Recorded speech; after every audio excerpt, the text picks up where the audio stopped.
पुढील 3 तासात महाराष्ट्रात हाहाकार.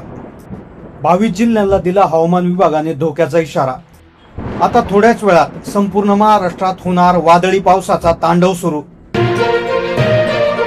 महाराष्ट्रात सुरू झाला भयानक वादळी पाऊस. विभागाचा सगळ्यात मोठा धोक्याचा इशारा देण्यात आलाय. काल रात्री महाराष्ट्रात जे घडलं तुम्ही ते बातम्यांमध्ये पाहिलं असेल. काल अनेक ठिकाणी अवकाळी पावसानं दणका दिला. काल फक्त 4 जिल्ह्यांना रेड अलर्ट देण्यात आला होता. त्यापैकी 3 जिल्ह्यामध्ये जबरदस्त पाऊस झाला. लोकांना वाटलं कशाचं काय होतंय, पण आज सकाळपासूनच परिस्थिती पूर्णतः बदलली आहे. तुम्हाला खोटं वाटत असेल, तुम्ही टीव्ही चालू करून पहा, बातम्या लावा, महाराष्ट्रात वारं फिरलंय. आज सकाळपासूनच यवतमाळ, कर्जत आणि नांदेडमध्ये अवकाळी पावसाचा तडाखा बसायला सुरुवात झाली. सगळ्यात धक्कादायक म्हणजे आज थेट 24 जिल्ह्यांना धोक्याचा इशारा देण्यात आलाय. कालचा फक्त ट्रेलर होता, आज खरी सुरुवात आहे. आकाशातल्या ढगांची दिशा पूर्णतः बदलली असून हे सगळे ढग आता एका ठिकाणी एकवटत आहेत आणि त्यामुळे हे संकट फक्त आज पुरतं मर्यादित नाहीये, तर पुढील 3 दिवस महाराष्ट्रासाठी अत्यंत धोक्याचा इशारा देण्यात आलाय. आज 24 जिल्हे, उद्या 12 जिल्हे आणि त्यानंतर तिसऱ्या टप्प्यात परत 16 जिल्ह्यामध्ये अक्षरशः हाहाकार उडण्याचा इशारा देण्यात आलाय. म्हणून सरकारनं जिल्ह्यांची सविस्तर यादी जाहीर केली. लक्षात ठेवा, हा अवकाळी पाऊस साधा नसतो. तो मान्सूनच्या पावसापेक्षा खूप वेगळा आणि अनिश्चित असतो. कधी सोसाट्याचा वारा, कधी तुफान पाऊस, तर कधी गारांचे गोळे, तर अचानक विजांचा कडकडाट आणि त्यातून होणारं मोठं नुकसान. काल पंढरपूरमध्ये निसर्गाचा तांडव दिसला. एका गावात 4 ठिकाणी वीज पडून दुर्दैवी घटना घडल्या. त्यामुळे हा अलर्ट महाराष्ट्र सरकारने जारी केलाय. आता कोणते ते जिल्हे आहेत जिथे सगळ्यात जास्त धोका आहे, उद्या कुठे, परवा कुठे अवकाळी पाऊस बरसणार, तुम्ही आता कोणती काळजी घ्यायची, सगळी सविस्तर माहिती तुम्हाला 20 सेकंदात सांगणार आहे. त्यामुळे हा व्हिडिओ शेवटपर्यंत नक्की पहा, कारण पुढची माहिती तुमच्यासाठी अत्यंत महत्त्वाची आहे. मग महाराष्ट्रासाठी अवकाळी पावसाचं मोठं संकट आता उभं ठाकलं आहे. या बातमीला चुकूनही हलक्यात घेऊ नका, कारण की आज सकाळपासूनच वातावरणात अचानक धक्कादायक बदल व्हायला सुरुवात झाली. काल प्रशासनाने अलर्ट दिला होता तेव्हा लोकांनी दुर्लक्ष केलं. काही लोक म्हणाले फक्त ढग आले, काहीच होणार नाही, तर काहींनी हवामान विभागाच्या इशाऱ्यालाच गांभीर्याने घेतलं नाही.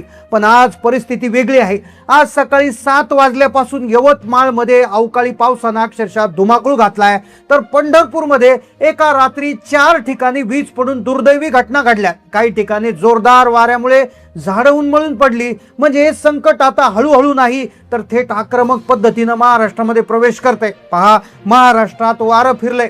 जेव्हा हवामानात असा अचानक बदल होतो तेव्हा पुढे येणारी परिस्थिती अत्यंत भयानक असते. हा साधा पाऊस नाहीये, हा अवकाळी पाऊस आहे, जो कधी वाऱ्याच्या रूपात, तर कधी गारपिटीच्या रूपात, तर कधी विजांच्या तांडवात समोर येतो. म्हणून सरकारनं तातडीची पावलं उचलत आज धोक्यात असलेल्या 24 जिल्ह्यांची यादी जाहीर केली.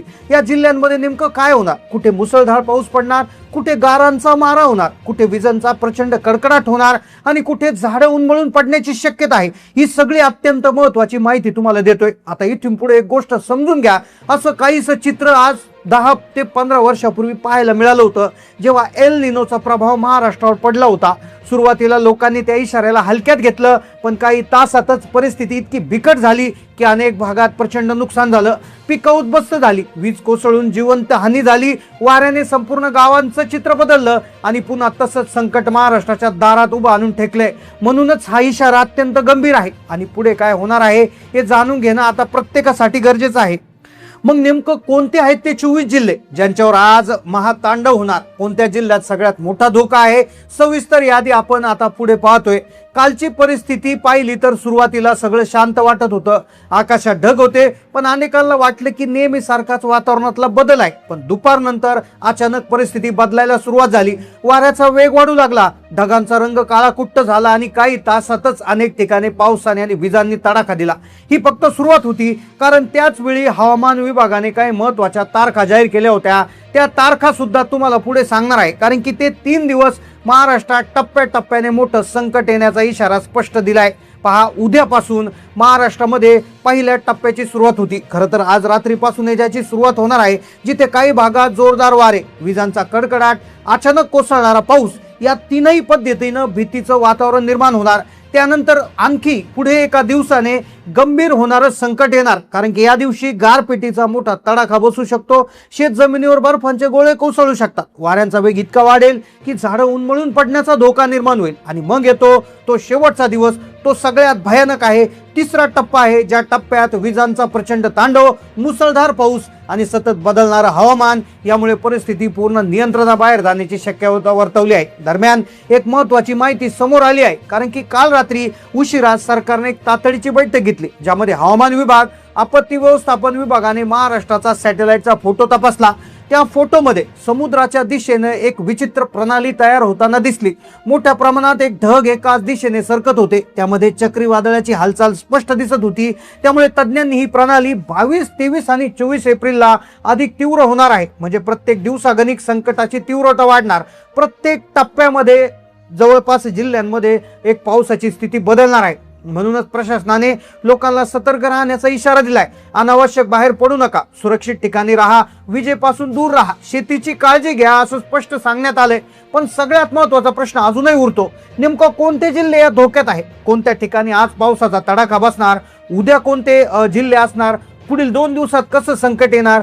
सगळ्या जिल्ह्यांची सविस्तर यादी आपण काही सेकंदात तुम्हाला सांगणार आहोत. त्यामुळे लक्ष ठेवा, आजचा सगळ्यात महत्त्वाचा भाग लक्ष देऊन ऐका, कारण की आता जे सांगणार आहे ते थेट तुमच्याशी संबंधित आहे.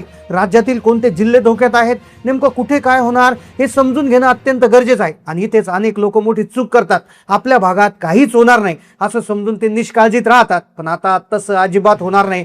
हवामान विभागाने स्पष्ट इशारा दिलाय.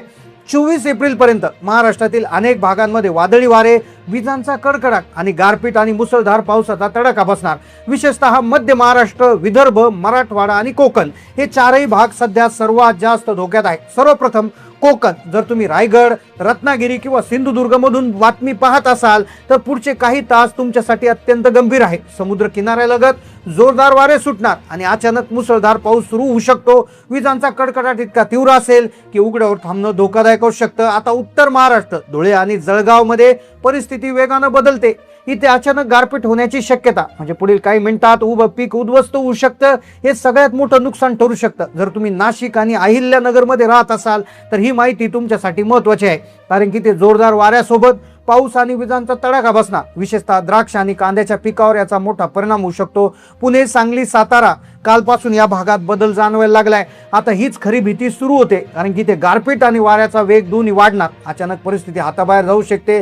सोलापूर, कोल्हापूरमध्ये सावध राहणं गरजेचं, कारण की ते अचानक पाऊस आणि विजांचा तडाखा बसू शकतो. काही ठिकाणी झाडे पडू शकतात. आता मराठवाड्यातील संभाजीनगर, जालना, बीड आणि धाराशिव या भागांमध्ये विजांचा कडकडाट प्रचंड होणार. मध्यम ते जोरदार पाऊस, काही ठिकाणी गारपीट होण्याची शक्यता. नाही ते आधीच वातावरण बदलायला आता सुरुवात झाली. त्यानंतर लातूर, नांदेड, परभणी आणि हिंगोली इथं वादळी वाऱ्यासोबत अचानक गारपीट होऊ शकते. आणि आणखी सगळ्यात महत्त्वाचा भाग म्हणजे विदर्भ.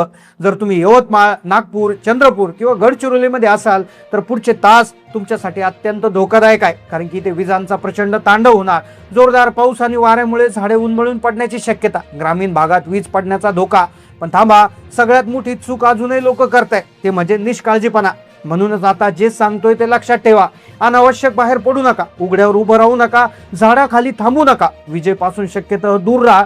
शेतकऱ्यांनी जनावरे सुरक्षित ठिकाणी बांधा आणि पिकांची काळजी घ्या, कारण की हे संकट अजून संपलेलं नाही. उलट ही फक्त सुरुवात आहे. पुढचे काही तास, दिवस महाराष्ट्रासाठी निर्णायक ठरणार. इथे घेतलेला प्रत्येक छोटा निर्णय तुमचं नुकसान वाचू शकतो किंवा सगळं बदलू शकतो. त्यामुळे तुमच्या भागात सध्या पावसाची काय स्थिती आहे? वातावरण ढगाळ आहे की पाऊस सुरू आहे की गारपीट आहे की वारं सुटले? तुमच्या जिल्ह्याच्या नावासहित तुमच्या तालुक्याची, जिल्ह्याची स्थिती नक्की सांगा. चॅनलला नवीन असाल सबस्क्राईब करा.